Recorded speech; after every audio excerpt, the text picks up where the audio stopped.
Hello! అందరికీ నమస్కారం. 5.5 సంవత్సరాల నుంచి వీడియోలు చేస్తున్నాం. ఎంతోమంది ఆదరించారు. ఎన్నో గొప్ప గొప్ప కామెంట్స్ పెట్టారు. మళ్ళీ మళ్ళీ చెప్పుకోవాల్సిన పరిస్థితి వస్తుంది. దయచేసి సబ్స్క్రైబ్ చేయండి. మీకు వీడియోస్ నచ్చితే లైక్ చేయండి. బెల్ బటన్ పైన ప్రెస్ చేయండి, మీకు నోటిఫికేషన్స్ వస్తాయి. ఎందుకు మనకు వ్యూస్ పడిపోతున్నాయో, లేకపోతే ఎందుకు ఇవి ప్రజల్లోకి వెళ్ళట్లేదు అనేది మీకు లైవ్లో చూపిస్తానండి. మామూలుగా ఇంతకుముందు మీరు యూట్యూబ్ ఓపెన్ చేయగానే నా వీడియో ఒకటి చూస్తే నెక్స్ట్ 10-15 రోజులు టక్కున నా వీడియోలన్నీ కనిపించేవి. సో చాలామందికి నోటిఫికేషన్స్ వచ్చినా వాళ్ళు పట్టించుకోరు. మనకు ఇప్పుడు వచ్చే వ్యూస్ అంతా కూడా మన వ్యూవర్స్ మనకి ఇంట్రెస్ట్ ఉంది, వెళ్ళి ప్రదీప్ అన్న వీడియో చూడాలనుకునే వాళ్ళు మాత్రమే చూస్తున్నారు. దానికే వ్యూస్ వస్తున్నాయి. అండ్ బయట ఎక్కడ కూడా రికమెండేషన్స్కి వెళ్ళట్లేదు. ఇక్కడే తెలుగుదేశం వాళ్ళు బాగా ప్రయత్నాలు చేస్తున్నారు. అంటే నాకు తెలిసి యూట్యూబ్ వాళ్ళ హెడ్ ఆఫీస్కి మెయిల్లు పెట్టడము, వరుసగా ఏదో ఇంకా మన గురించి అంతా చెడ్డగా రాసి ఇతని వల్ల ఈ నష్టం ఆ నష్టం అని ఊరికనే డిస్లైకులు కొట్టడం, ఇవన్నీ చేస్తే వాళ్ళు ఏం చేస్తారంటే రికమెండేషన్లో పెట్టరు. సో రికమెండేషన్లో పెట్టకపోతే కొత్త వాళ్లకు మన వాయిస్ రీచ్ అవ్వదు. చూసిన వాళ్ళు చూస్తూ ఉంటారు. మరీ బాగుంది లేకపోతే ఎవరైనా షేర్ చేస్తే కొత్తవాడు చూసే అవకాశం ఉంది, కానీ చాలా తక్కువ. అండ్ పోయిన సంవత్సరం 45,000 మందో 50,000 మందో ఒక సంవత్సరానికి కొత్త సబ్స్క్రైబర్స్ వస్తే ఇప్పుడు 6 నెలల్లో నాకు తెలిసి 10-15,000 మంది కూడా రాలేదు. ఎందుకంటే రికమెండేషన్స్లోకి వెళ్ళదు.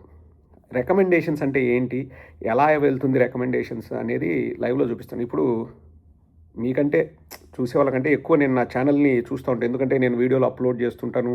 నేను ఏం జరుగుతుంది, నా ఛానల్కి ఎన్ని వ్యూస్ వచ్చినా అది ఇదని చూస్తూ ఉంటాను. రోజుకు 10-15 సార్లు నా ఛానల్ నేనే ఓపెన్ చేస్తాను. ఇప్పుడు కూడా మీకు ఓపెన్ చేసి చూపిస్తుంది చూడండి. ఎక్కడే కానీ నేను అన్నిసార్లు నా ఛానల్ని నేను ఓపెన్ చేసి చూసుకున్నా. ఇప్పుడు రికమెండేషన్ అంటే ఫస్ట్ మీరు ఓపెన్ చేస్తే ఏవేవి కనిపిస్తాయో అవన్నీ రికమెండెడ్ వీడియోలు. నా ఒక్క వీడియో కూడా కనిపించదు చూడండి. ఇప్పుడు నేను మీకు మీ ముందరే ఓపెన్ చేసి చూపిస్తాను.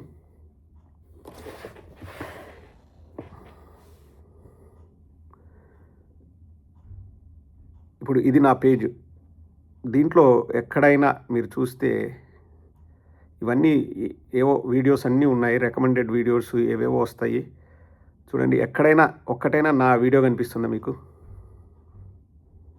ఎక్కడైనా ప్రదీప్ చింత అని ఎక్కడైనా కనిపిస్తుందా మీకు? జీరో. మామూలుగా ఇప్పుడు నేను ఎన్నోసార్లు నా పేజ్ నేను ఓపెన్ చేసుకుంటాను కదా, ఓపెన్ చేయగానే నాకు కనిపించాలి. అంటే ఇది నా వీడియోస్ కనిపించాలి. ఏవో సినిమాలు అవన్నీ మనకు సంబంధం కూడా లేవు. ఇవన్నీ కనిపిస్తున్నాయి తప్పితే నా వీడియో ఇప్పుడు ఇలా ఓపెన్ చేసినప్పుడు కనిపిస్తే ఇదేదో ఉందని టక్కున కొట్టి చూస్తారు. ఇప్పుడు నాది రికమెండేషన్లోనే లేదనుకోండి, ఎవ్వరు ఆ వీడియోస్ అంటే మన సబ్స్క్రైబర్సు మనకు ప్రేమతో మన మీద ఇంట్రెస్ట్ ఉండి చూసేవాళ్ళు మాత్రమే చూస్తారు. కొత్తగా సబ్స్క్రైబర్స్ కానీ అది వార్త ప్రజల్లోకి వెళ్ళడం కానీ జరగదు. సో దీనివల్ల తెలుగుదేశానికి ఏంటి లాభం అంటే, తెలుగుదేశం వాళ్ళు మనల్ని కట్టడి చేస్తున్నారు. సో మనం ఏదైనా చెప్పింది ప్రజల్లోకి వెళ్ళకూడదు, మనం మాట్లాడింది ప్రజల్లోకి వెళ్ళకూడదు అనేదే వాళ్ళ సిద్ధాంతం. 1 బెదిరించాలి, 2 కేసులు వేయాలి, 3 ఇప్పుడు నేను విదేశాల్లో ఉన్నాను కాబట్టి మన మీద ఈ విధంగా కంప్లైంట్లు వేయాలి. నేను ఒకటే అడుగుతున్నా తెలుగుదేశం వల్ల కానీ మన సబ్స్క్రైబర్స్ని కానీ, ఇట్లా చేయడం వల్ల వాళ్ళు ఏం సాధిస్తారండి? నిజంగా నాకు అర్థం కాదు. ఏం సాధిస్తారు, ఏమి మీరు దీనివల్ల మీరు బాగుపడతారు అంటే, సో మేము తప్పులు చేసినా ఆ తప్పుల్ని చూపేవాళ్ళు లేకపోతే మేము ఒప్పు చేసినట్టు మేము మా పచ్చ మీడియాతో జాకీలు పెట్టించుకుంటాం, డబ్బాలు కొడతాం, ఊదర కొడతాం, అందరూ కూడా ఓహో ఇది కరెక్టే ఉండొచ్చు అని అనుకోవాలని.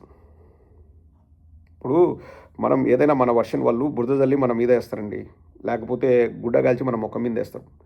మనం తుడుచుకోకుండా ఒరే నాయన నువ్వు చేసింది తప్పురా ఇది అని మనం చెప్పుకునే అవకాశం మనకు ఉండాలి. ఇప్పుడు ఆ అవకాశం కూడా లేకోకుండా మన గొంతు నొక్కాలనే ప్రయత్నం చేస్తున్నాం. ఇప్పుడు మీకు అర్థమైంది కదండి ఎందుకు రికమెండేషన్లోకి వెళ్ళట్లేదు. అదే మన వీడియో రికమెండేషన్లోకి వెళ్ళింది అనుకోండి, 10,000 వ్యూస్ వచ్చేటప్పుడు 50,000 వస్తాయి, 50,000 వచ్చినప్పుడు 1,00,000 వస్తాయి. అందరూ చూస్తారు, వాళ్ళకి నచ్చితే వాళ్ళు షేర్లు చేయడం ఇదంతా వెళ్తుంది. కానీ ఇప్పుడు ఆ రికమెండేషన్స్లోకి వెళ్ళట్లేదు కాబట్టి మన వాళ్ళే చాలామంది చూడట్లేదు. నన్ను యూఎస్ వెళ్ళినప్పుడు కూడా చాలామంది అడిగారు, ఏంటి ఈ మధ్య మీరు వీడియోలు చేస్తున్నారా, మాకు రావట్లేదు అని. సో వాళ్ళు పేరు టైప్ చేసి యూట్యూబ్లో డాక్టర్ ప్రదీప్ చింత అని టైప్ చేసి వెళ్తే తప్ప వాళ్ళకు వీడియోస్ కనిపించవు. అది జరుగుతుంది.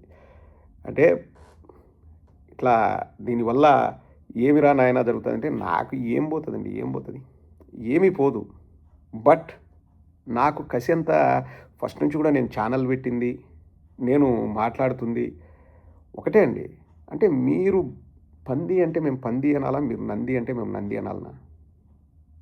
ఈ పచ్చ మీడియా, ఆ పచ్చ బ్యాచ్ మొత్తం ఏం చెప్తే అది నిజం అనుకోవాలండి. వాళ్ళకు 3 మీడియా ఛానళ్ళు ఉన్నాయి. వాళ్ళు గట్టిగా ఏదైనా మాట్లాడగలరు, బమ్మిని తిమ్మి చేయగలరు.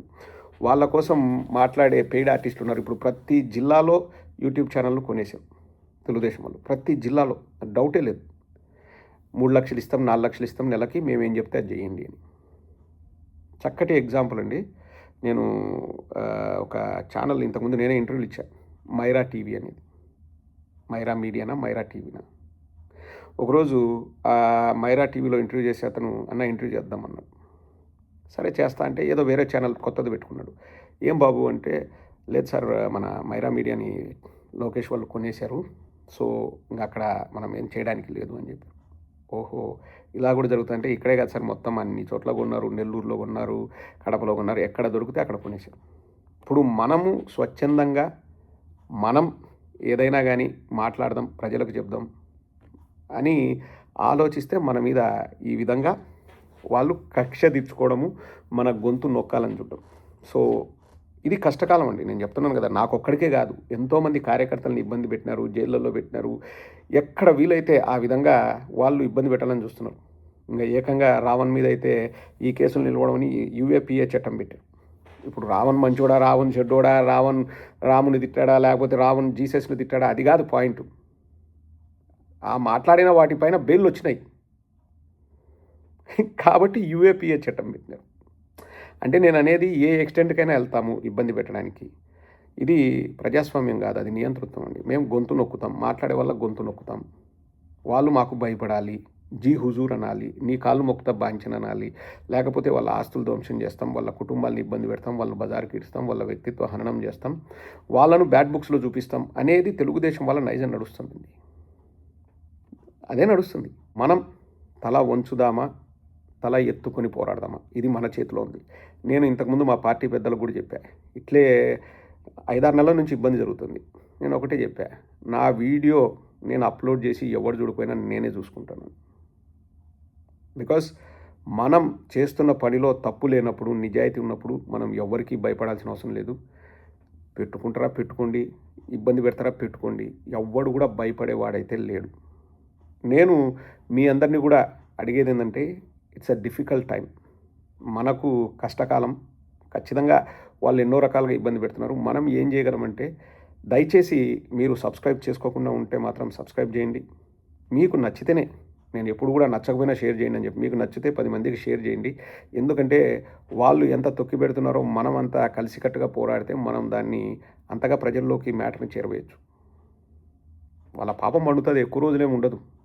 మళ్ళా యూట్యూబ్ వాళ్ళు ఒక 3-4 నెలలు 5 నెలలు చూస్తారు, మళ్ళీ రికమెండేషన్స్ పెడతారు. కానీ అంతవరకు దయచేసి మీకు వీలున్నంత వరకు మీరు లైక్ చేయండి, సబ్స్క్రైబ్ చేయండి, 10 మందికి షేర్ చేసే ప్రయత్నం చేయండి నచ్చితే. This is my request. నచ్చకపోతే వద్దు, అవసరం లేదండి. మొహమాటం లేకుండా చెప్పండి నచ్చట్లేదు అని చెప్పేసి. ఎక్కడ కూడా బ్యాడ్గా తీసుకుంటే ఇదే లేదు. Will try to improve. There is always scope for improvement అండి. So will try to improve. But పచ్చ మీడియా వాళ్ళకి, లేకపోతే పచ్చ బ్యాచ్కి ఒకటి చెప్తున్నా, మీ ఇష్టం వచ్చినట్టు చేసుకుంటారు పోయి. ఇక్కడ ఎవడు భయపడేవాడు లేడు. మీ ఇష్టం. మీరు ఎంతగా యూట్యూబ్ వాళ్ళకు లెటర్లు రాసుకుంటారో, ఎంతగా అక్కడున్న వాళ్ళని ఇక్కడున్న వాళ్ళు పట్టుకొని ఏందో చేసి ఏదో జరుగుతుందని, లేకపోతే ఎక్స్కు కంప్లైంట్లు, ఫేస్బుక్ కంప్లైంట్లు ఇచ్చుకోండి, ఎన్నన్నా చేసుకోండి. మేము మాట్లాడడం ఆపేది లేదు. ఎందుకంటే మాకు ప్రజాస్వామ్యం మీద గౌరవం ఉంది. పనికిమాల వాళ్ళ మీద అవసరం లేదు గౌరవం. ప్రజాస్వామ్యం మీద మాకుంది, గుర్తుపెట్టుకోండి.